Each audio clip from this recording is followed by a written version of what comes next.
Welcome back to Highwheel Woodworks this morning. Tim and Benjamin here. You had a question earlier this morning. What was it? What is the difference between a spoke screw and a hand plane? Okay, it's a Spokeshave. Spokeshave. Spokeshave and a hand plane.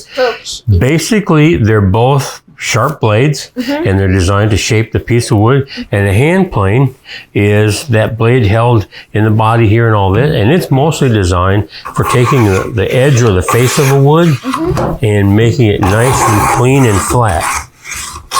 Kind of like this. Shaving that off real nice. Man, look at that come off there. Really nice like that. So nice. And that's an edge. It would do the same thing if we had this on the surface. We're doing the face of it here. And what a spoke shave is primarily designed to do is change the profile of that edge. So again, it's got a blade. With the hand plane, we're pushing away. With the spoke shave, we're drawing to us.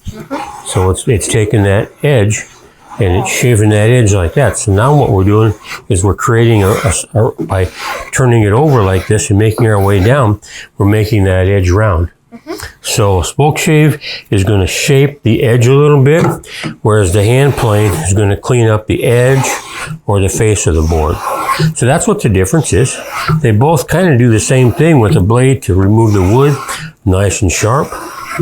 One shapes the edge, one cleans up the face and the edge. That answer your question? Pretty cool. If you got questions or comments on that, leave them down below. And as always, thanks for stopping by. Bye.